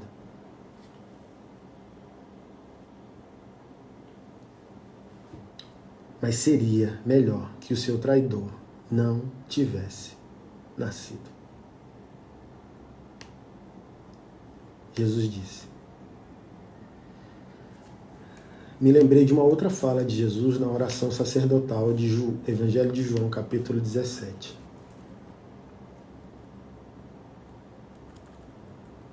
Versículo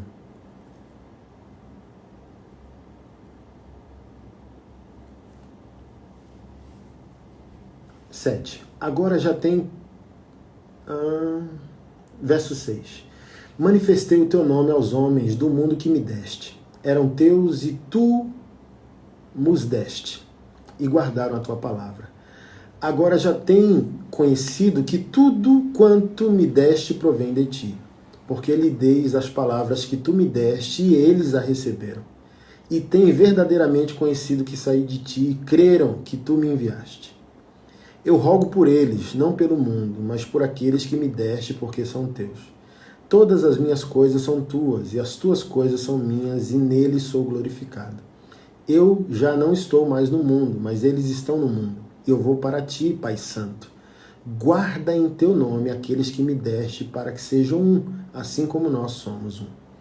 Estando eu com eles no mundo, guardava-os em teu nome. Tenho guardado aqueles que me deste, e nenhum deles se perdeu, senão o filho da perdição, para que a Escritura se cumprisse. Gente, Jesus, o Deus do amor, disse: nenhum que me desse se perdeu, a não ser o filho da perdição. Então, se o filho da perdição está salvo, que diabo é o significado etimológico da palavra perdição? Se perdição é estar perdido, o perdido não foi achado. Se o perdido não foi achado, o perdido não é salvo. Qual a dificuldade? Por que estuprar, violentar o texto bíblico para justificar o injustificável? Criar o absurdo. Então, diferentemente do David Leonardo, isso aqui é herético, porque cria doutrina, cria absolutos, cria novos comportamentos e procedimentos na fé que, ao invés de questionar a transformação do povo de Deus, passa a tolerar o intolerável. Se Judas foi perdoado, tô bem na fita.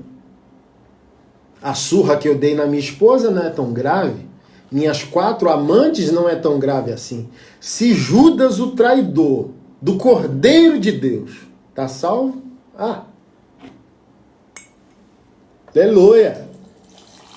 Vamos viver o inferno porque todo mundo vai para o céu. É isso. Atos 1.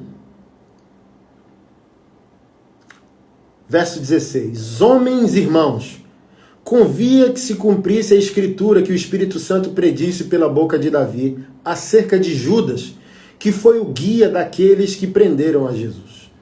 Porque foi contado conosco e alcançou sorte nesse ministério.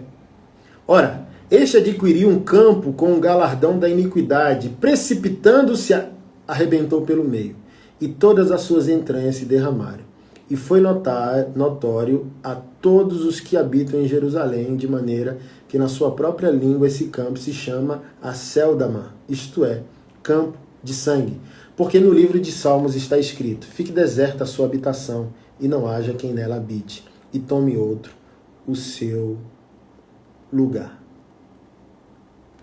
Ou seja, Lucas, escritor de Atos dos Apóstolos, narra o posicionamento de Pedro e de todos os outros apóstolos e irmãos que estavam ali reunidos, fazem uso de uma profecia nos Salmos de Davi sobre o traidor do Messias. Então, além de fatos históricos vigentes, as escrituras sagradas previam, profetizavam e determinavam, configuravam sobre o filho da perdição. Então, gente, Judas está no céu? Jesus Cristo. Mateus 27. E chegando amanhã, todos os príncipes dos sacerdotes e os anciãos do povo formavam juntamente conselho contra Jesus para o matarem. E manietando-se, levaram e entregaram ao presidente Pôncio Pilatos. Então Judas, que o traíra, vendo que fora condenado, trouxe arrependido as 30 moedas de prata aos príncipes dos sacerdotes e os anciãos, dizendo: pequei traindo sangue inocente. Eles, porém, disseram: que nos importa? Isso é contigo. E ele, atirando para o templo as moedas de prata, retirou-se e foi se enforcar. E os príncipes dos sacerdotes, tomando as moedas de prata, disseram: não é lícito colocá-los no cofre das ofertas, porque são preço de sangue. E tendo deliberado em conselho, compraram com elas o campo de moleiro para a sepultura dos estrangeiros. Por isso aquele campo é chamado até o dia de hoje de campo de sangue. Então se realizou a profecia do profeta Jeremias: tomaram as 30 moedas de prata, preço do que foi avaliado, que certos filhos de Deus avaliaram. Quando eu escutei que Judas foi perdoado por meio disso aqui, a colocação foi que nós devíamos perdoar sempre as pessoas, porque diante do arrependimento de Judas, quem não aceitou seu arrependimento foi comparado com a igreja que não é graciosa e mata os arrependidos. Então a colocação foi que Jesus é um cabeça glorioso e a igreja um corpo não glorioso.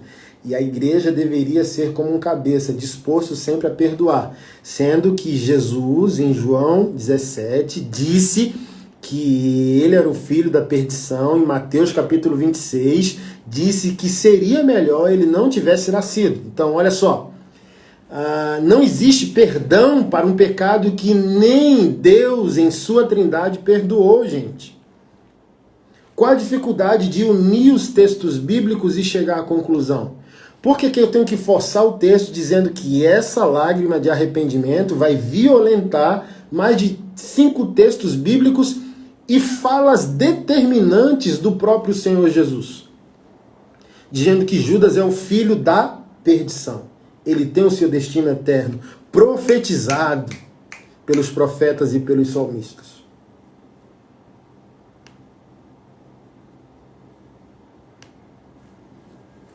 É sem nexo. É injusto com as futuras gerações. Criar uma teologia de favorecimento ao ego, ao pecado, à tolerância, violentando absolutos. que não foram celebrados pelos profetas. Mas o que está acontecendo? Para eu começar a encerrar. Paulo disse a Timóteo, em sua segunda carta, capítulo 4, que... Vou ler aqui para você. 2 Timóteo, capítulo 4, verso 1. Na presença de Deus e de Cristo Jesus, que há de julgar os vivos e os mortos, por sua manifestação e por seu reino, eu exorto solenemente. Pregue a palavra. Pregue a palavra. Irmão, a cada domingo que eu prego, eu saio do púlpito pedindo perdão a Deus porque falei de mim. Pregador não tem que falar de si, irmão. Não tem esse negócio de ninguém subir em púlpito para dar testemunho que foi pistoleiro, matador, adúltero. Irmão, é para subir no púlpito e pregar a palavra. Então não tem domingo, irmão, que eu fico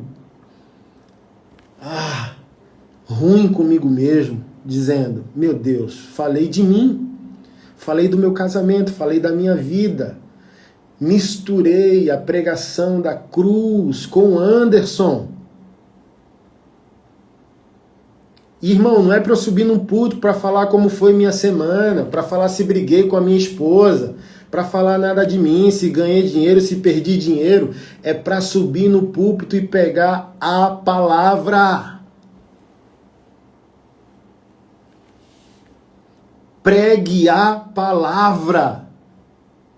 Esteja preparado a tempo e fora de tempo. Repreenda, corrija, exorte com toda paciência e doutrina. Pois virá o tempo que não suportarão a sã doutrina. O que é a sã doutrina? As questões básicas de fé. Não tem que ficar gourmetizando nada, moço. Não tem que ficar enfeitando o pavão. É abrir a Bíblia e pregar o que está escrito. Não gostou? Que pecador vai gostar do que está escrito, macho? Que pregador vai gostar que o pregador abra a Bíblia e fale somente o que está escrito? Ninguém. Ninguém quer, nem eu, nem você. Eu quero que o pregador diga que mesmo adúltero está tudo bem, que mesmo mentindo, roubando, ferindo Deus, está tudo ok, que vou para o céu, que sou santo, aleluia, e que Deus tem planos maravilhosos para mim. Pecador nenhum quer que a Bíblia seja aberta. Pecador nenhum quer que seus pecados sejam confrontados.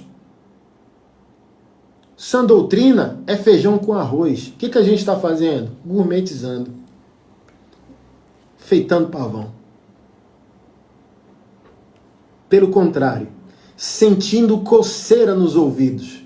Por que eu disse que o Vitor Azevedo é perigoso? Porque ele coça seu ouvido. Já pegou um cotonete depois que você sai do banho? Ouviu o inteligentinho do Ed Renekiewicz? Coceirinha, ó. Ai, que gostoso que ele tá falando, que eu sou amado, né? Tô batendo na minha esposa, mas o pastor tá falando que eu sou amado de Deus, que eu sou querido. Tô mentindo, tô roubando. Me desculpa o português, tô comendo todo mundo, tô dando para todo mundo. Ah, mas o pregador falou que a graça é uma pessoa, que essa pessoa me ama. Coceira no ouvido. Coceira no ouvido não é algo ruim, é algo bom.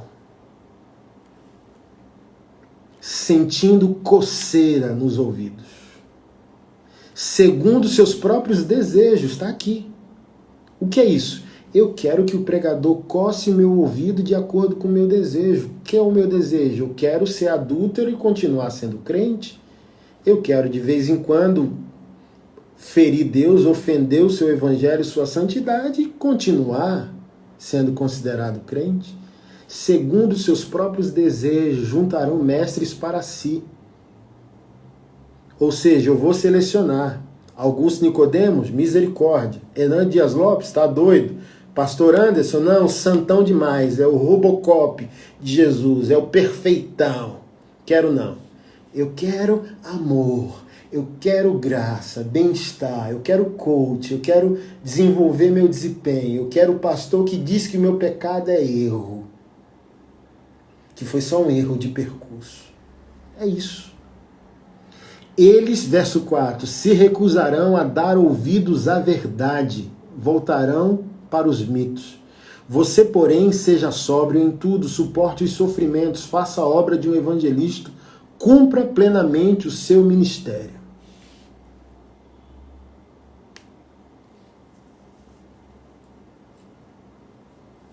Irmão, pergunta para você, tá? E aqui eu não estou entrando no mérito se o Vitor Azevedo é crente ou não, santo ou não. Tá? Que Deus o julgue. E me julgue, te julgue também. Mas tu é vagabundo. Tu é vagabundo. Sem caráter. Batedor de mulher. Traidor da tua namorada. Traidor da tua noiva. Traidor da tua esposa. Tu quer ouvir quem? Confrontando tua safadeza? O Anderson ou o Vitor Azevedo?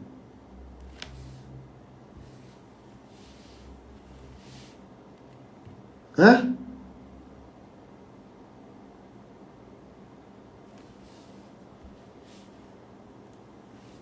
Tu quer que eu coce teu ouvido? Eu vou te chamar de vagabundo. Eu vou dizer que adúlteros não herdam o reino dos céus. Eu vou dizer que tu vai para o inferno. Não vou dizer que tu é o centro do coração de nada. Eu não vou dizer que tu é amado porcaria nenhuma. Amada é a tua esposa, tua namorada, tua noiva que está sofrendo na tua mão, carniceiro. Porque onde a safadeza tá, a santidade de Deus não tá não, meu amigo. Onde a safadeza, a pilantragem tá, a bondade de Deus não está. E a misericórdia de Deus? Com quem está sofrendo na tua mão, vagabunda. Por que a gente não pensa na misericórdia naqueles que sofrem por causa da prática do teu pecado? Por que tu só tu merece misericórdia?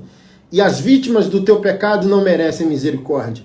Por que tu acha que tu merece amor e as vítimas do teu pecado não? Um monte de vagabundo dentro da igreja, transando com as filhas de Deus e jogando elas como se elas fossem chiclete mascado.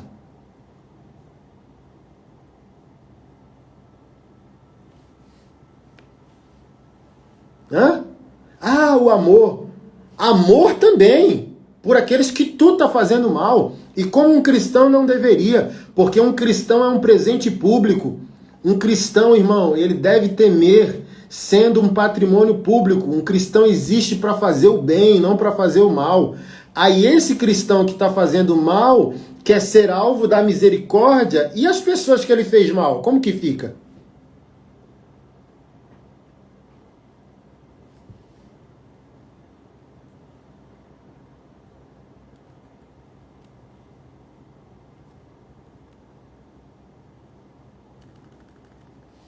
Paulo a Tito, capítulo 1, verso 1. Paulo, servo de Deus e apóstolo de Jesus Cristo, segundo a fé dos eleitos de Deus, e o conhecimento da verdade que é segundo a piedade, em esperança da vida eterna, a qual Deus, que não pode mentir, prometeu antes dos tempos dos séculos, mas a seu tempo manifestou a sua palavra pela pregação a mim confiada, segundo o mandamento de Deus, nosso Salvador. A Tito, meu verdadeiro filho, segundo fé comum, graça, misericórdia e paz da parte de Deus Pai e da do Senhor Jesus Cristo, nosso Salvador.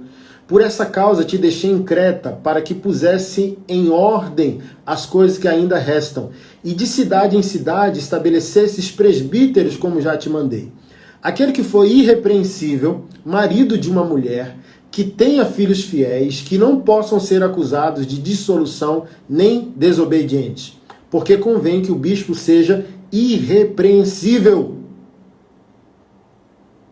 como dispenseiro da casa de Deus, não soberbo, nem irado, nem dado ao vinho, nem espancador, nem cobiçoso de torpe ganância, mas dado à hospitalidade, amigo do bem, moderado, justo, santo, temperante, retendo firme a fiel palavra que é conforme a doutrina, para que seja poderoso para admoestar com a sã doutrina, como para convencer os contradizentes, porque há muitos desordenados, faladores, vãos e enganadores, principalmente os da circuncisão, os quais convém calá-los, Homens que transtornam casas inteiras ensinando que não convém por torpe ganância. Não julgueis, e Paulo escreve a Tito dizendo, é necessário calar a boca desses homens. Quem não tiver pecado, atira a primeira pedra. Irmão, o texto aqui lindo, que o pastor seja irrepreensível. Hoje um monte de vagabundo pastor. Irrepreensível, marido de uma só mulher. Se não é marido de uma só mulher, já deixou, irmão. Já perdeu um fundamento de ser pastor. Gente, virou uma bagunça. Porque a gente não está seguindo simplesmente o que o Senhor nos recomendou pela sua santa palavra, pelas sagradas escrituras. Então, não espere de mim tolerância, no superficial, unidade. No fundamental, guerra. Pode esperar de mim treta. Boas tretas que protejam. Deixa eu falar um negócio pra você. Falei no vídeo mais cedo. Sua coragem ou sua covardia, sua vida em santidade ou a sua vida em pecado já está construindo a igreja que os seus netos terão. Eu estou chorando pelos seus netos. Eu não sei se você vai chorar pelos meus, mas eu estou chorando pelos seus. Eu quero ser o livro que o seu neto vai ler. Existia um pastor apaixonado pela glória de Deus, que tinha até a cara tatuada. E ele lê a minha vida para estabelecer a vida dele. Eu estou chorando pelos seus netos. E eu recomendo você a chorar pelos meus.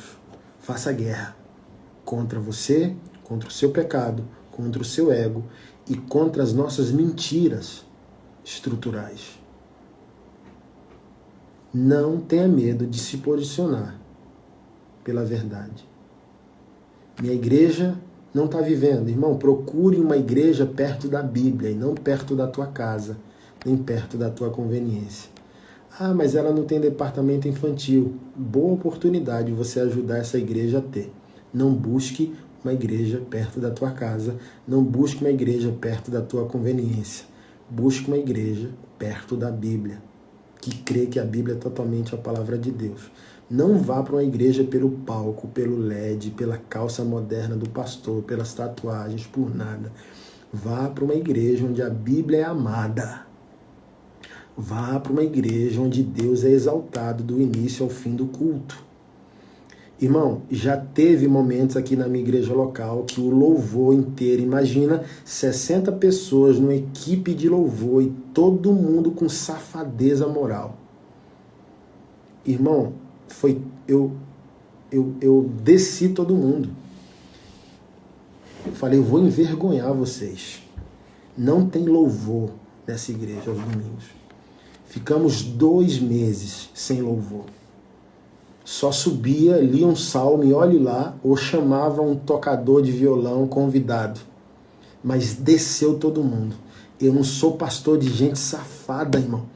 Eu não... Assim, ó, o que eu falei no início, quanto mais o tempo passa, mais eu santifico. Não é o contrário, eu não posso usar Jesus para pecar mais, eu tenho que usar Jesus para pecar menos. Então eu não quero chegar na eternidade sendo um pastor tolerante com safadeza de seu ninguém, irmão. Vá ser safado onde você quiser. Eu não sei se é verdade, mas, por exemplo, tinha um líder de louvor que a esposa veio falar que estava fumando maconha. Eu fui confrontar e ele disse, não tem que me confrontar porque maconha é uma planta. Eu fui lá no Caio Fábio. Acho que não foi. Nem vou entrar no mérito. Mas também não duvido de mais nada. É tanto lunático. O que o Caio Fábio disse sobre a tua maconha? Que o que entra pela boca do homem não contamina, mas o que sai. Aí eu falei bem assim, então faz o seguinte, seu vagabundo. Pega esse violão teu, desce desse palco, desce desse altar e vai fumar maconha com ele, com o diabo, onde você quiser. Mas você não fica nessa igreja com essa safadeza de tocar no louvor e fumar maconha, não. Vaza. Aí foi para Facebook, ai meu Deus, me expulsou da igreja. Entrego ao Satanás, vai fumar maconha com o diabo e o pastor liberal que você quiser. Eu não vou chegar na eternidade, irmão, para Jesus dizer: por que que tu passou pano a algo que eu não mandei tu passar? Irmão, eu quero, olha só, se eu for radical demais, você não perde nada. Mas se eu for liberal demais e você perder tudo, e eu na eternidade? Porque não adianta eu amaciar você se você vai ter que pagar o boleto diante de Jesus. Ah, e tem igreja que está dizendo que eu posso ser gay, praticar a homossexualidade e ser salvo. Ai, a igreja me aceitou. Do que adianta, coisa linda, a igreja aceitar se ela não é o Messias? Do que adianta ser aceito aqui e não ser aceito na eternidade? Porque olha só, tu não vai chegar lá na eternidade e dizer: olha, eu era da igreja do pastor Anderson, e daí? Ah, o pastor Anderson me aceitou, dizendo que eu podia fumar maconha e ser crente, que eu podia viver a homossexualidade e ser salvo. E Jesus vai dizer: problema teu e problema dele, nenhum dos dois entra. Então eu prefiro, irmão. Ah, pastor, tu é radical, prefiro. Vai perder nada, como disse o Ravenhill. Quando ele chegar na eternidade, Jesus não vai dizer: vou te condenar porque tu me levou a sério demais, mas o contrário eu não garanto. Ninguém que radicalizou com Jesus, irmão, perderá a salvação por causa de radicalismo. Mas o liberal, irmão, se perder, perde tudo. Então, liberal eu não quero ser. Então, esse papo, e a Bíblia não é a palavra de Deus, eu prefiro crer até na capa. Porque se eu crer totalmente na Bíblia como palavra de Deus, eu não perdi nada. Mas se você não crê que a Bíblia é a palavra de Deus e seleciona o que se crê, e ela for a palavra de Deus, você está ferrado, irmão. Então eu prefiro não tirar nada. O que a história diz? O que os apóstolos disseram? O que está escrito? Então, eu vou querer ser um inteligentinho para imitar o Ed Renekiewicz no século XXI e negar 21 séculos de embasamento histórico da fé cristã só para lacrar, só para ficar bem com a cultura? Só para ser chamado de inteligentinho, revolucionário, desconstrutivo? Não, irmão.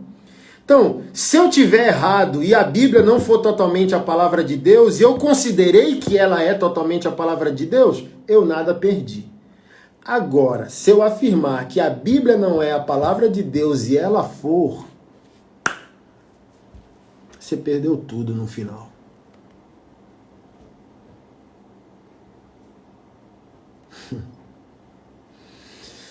Aleluia. 2 horas de live. Obrigado. Eu precisava. Não foi apenas uma aula, mas foi um desabafo para trazer fundamento para a sua vida, tá bom? Amanhã pela manhã a gente vai ter 3 horas de imersão bíblica e teológica, chamado de Teologia Desatualizada.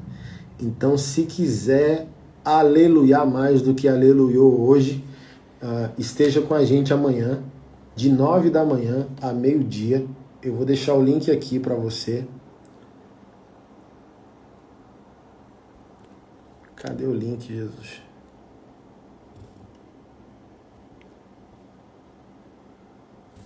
Espera aí. Deixa eu pegar o link aqui. Teologia desatualizada. A Bíblia tem que ser atualizada mesmo? É esse o papo aí? Ah, é sábado, gente. Desculpa, eu achando que hoje é sexta. Hoje é quinta. Então, sábado, das 9 da manhã ao meio-dia, nós teremos um evento teológico de 3 horas. Imersão em teologia bíblica sistemática, pesada. Então, se você quer se aprofundar mais, afiar seu cérebro, afiar seus dentes teológicos, para não ficar na mão de nenhum larápio teológico mal intencionado, você precisa se aprofundar mais, tá bom? Para participar, você precisa se inscrever, tá? Nesse link aqui, acabei de postar ele e fixar o comentário. Mas se não entrar por aqui, vai no link na minha bio aqui no Instagram, clica lá, se inscreve, e eu te espero no sábado das 9 da manhã ao meio-dia. Nos aprofundaremos biblicamente, darei muita referência de leitura bíblica, as teologias sistemáticas que eu leio, os livros teológicos que mudaram a minha vida, quais autores mudaram a minha vida.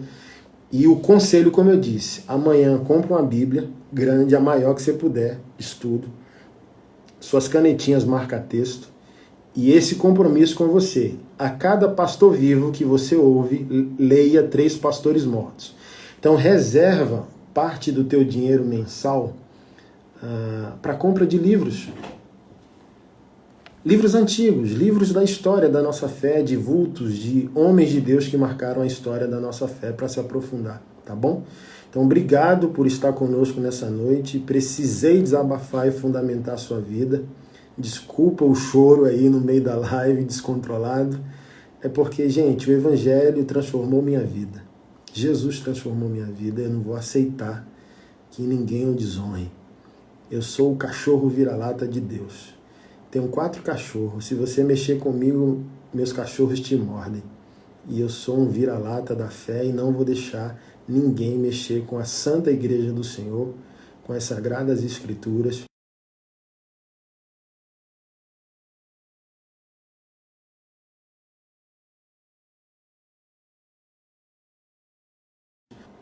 O pau vai quebrar e a Igreja do Senhor, além das nossas estruturas e instituições, será honrado, será edificado em nome de Jesus, tá bom? Amo vocês, um beijo, façam a inscrição aí para o Teologia Desatualizada e a gente se vê no sábado aqui pela manhã. Vai ser no YouTube privado, onde eu vou interagir com vocês podem fazer perguntas, eu vou dar toda essa bibliografia, como eu disse, meus livros teológicos, minhas referências históricas de fé, e a gente vai ter 3 horas juntos ali, onde eu vou pregar, ensinar e também vou responder suas questões, suas dúvidas, tá bom? Um beijo, e essa live aqui vai ficar salva sim aqui no Instagram, e também a minha equipe vai subir ela para o meu aplicativo, Anderson Silva Oficial, ou também no YouTube, tá bom? Beijo, amo vocês, tamo junto.